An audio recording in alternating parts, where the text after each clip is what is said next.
প্রথম রচনাটা পড়লেই আমি কল্পনায় চলে যাই, যুক্তি খুঁজতে থাকি। সত্যি কি পানিতে পুরুষের লাশ চিত হয়ে আর নারীর লাশ উপর হয়ে ভাসে? রূপক নাকি বৈজ্ঞানিক, নাকি হাসান আজিজুল হকের চোখের অভিজ্ঞতা? সবাইকে শুভেচ্ছা।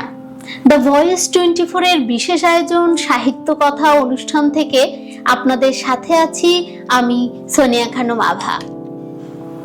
আজ আলোচনা করব হাসান আজিজুল হকের মুক্তিযুদ্ধ ভিত্তিক বিখ্যাত গ্রন্থ ৭১ করতলে ছিন্ন মাথা। শুরুতেই আমরা হাসান আজিজুল হক সম্পর্কে কিছু জানা অজানা গুরুত্বপূর্ণ তথ্য জেনে নেই। সাহিত্যরত্ন খ্যাত হাসান আজিজুল হকের জন্ম 1939 সালে এবং মৃত্যু 2021 সালে। তিনি ছিলেন বাংলাদেশী ঔপন্যাসিক ও ছোট গল্পকার। সুঠাম গদ্য ও মর্মস্পর্শী বর্ণনাভঙ্গির জন্য তিনি পুরো উপমহাদেশে প্রসিদ্ধি অর্জন করেন। আদমজী সাহিত্য পুরস্কার, বাংলা একাডেমি পুরস্কার, ৮১ পদক ও স্বাধীনতা পুরস্কার প্রাপ্ত এই গুণী সাহিত্যিকের গল্প উপন্যাসের অন্যতম অনুষঙ্গ হচ্ছে জীবন সংগ্রামে লিপ্ত মানুষের কথকতা। রাঢ়বঙ্গ তার অনেক গল্পের পটভূমি। আগুন পাখি তার একটি ঐতিহাসিক উপন্যাস।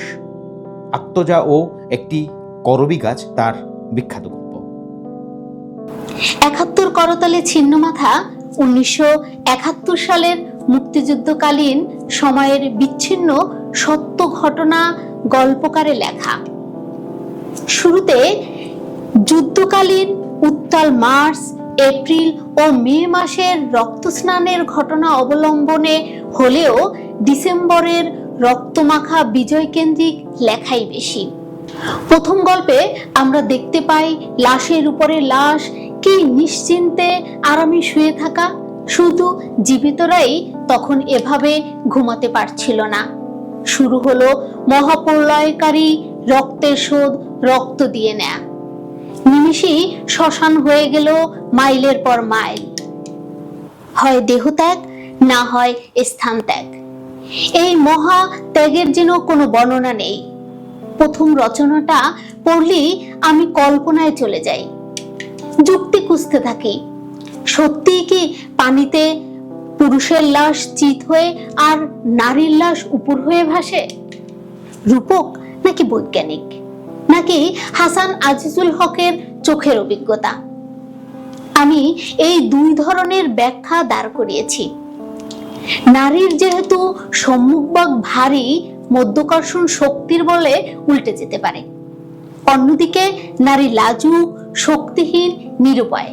তাই ঘোমটা দিয়ে মুখ লুকিয়ে উপর হয়ে সমাজের কাছ থেকে নিজেকে আড়াল করে চলে যেতে চায়। আর পুরুষ সমাজের বুক ফুলিয়ে থাকা, সব অবস্থায়, জীবিত হোক আর মৃত।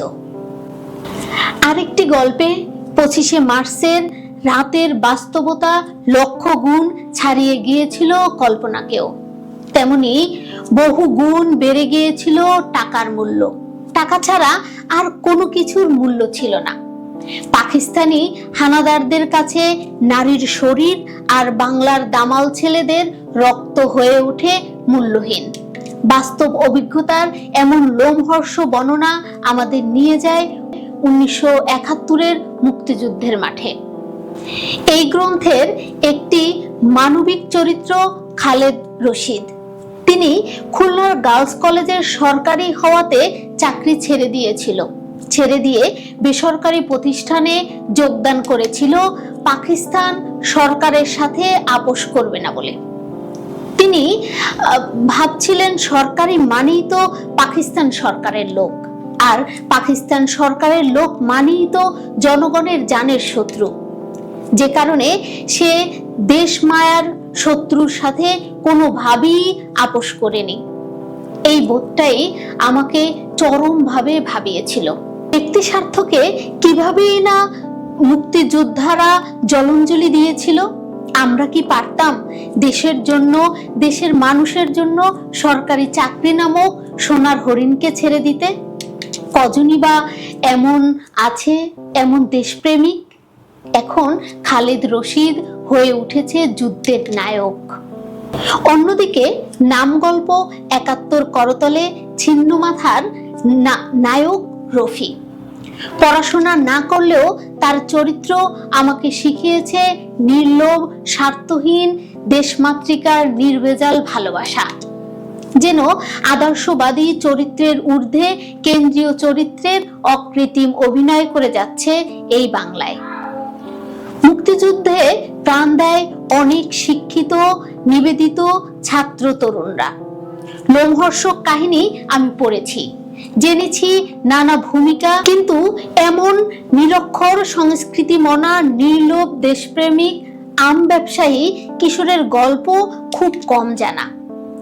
দেশমাতৃকাকে ভালোবাসতে যে কোনো আনুষ্ঠানিক শিক্ষার প্রয়োজন নেই, তার জ্বলন্ত প্রমাণ ক্রুশবিদ্ধ রফি। হাটের মাঝে হত্যা প্রদর্শন করার মতো এত মর্মান্তিক দৃশ্য আমি আঁকতে পারছিলাম না কল্পনা করতে।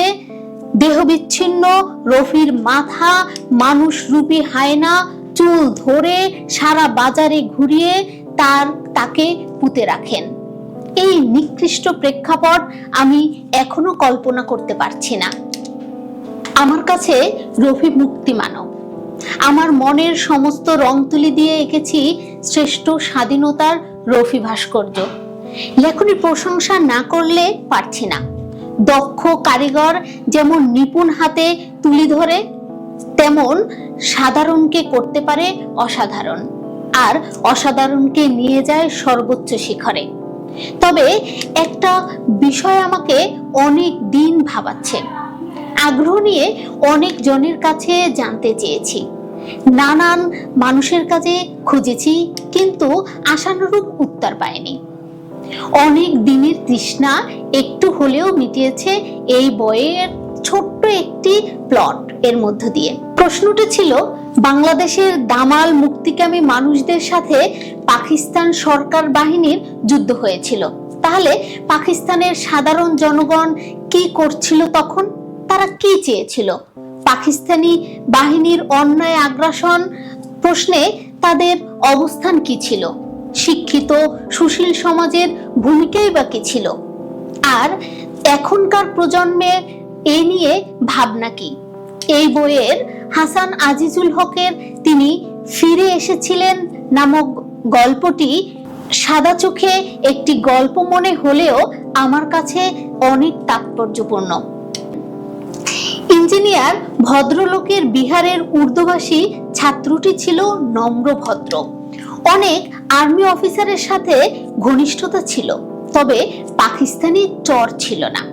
ছেলেটি স্পষ্ট ভাষায় বলেছিলেন, বাঙালিদের এই স্বাধীনতা যুদ্ধ তারা সমর্থন করতে পারে না, কিন্তু ইয়াহিয়ার বাহিনী যা করে বেড়াচ্ছে তাদের সমর্থনও করে না।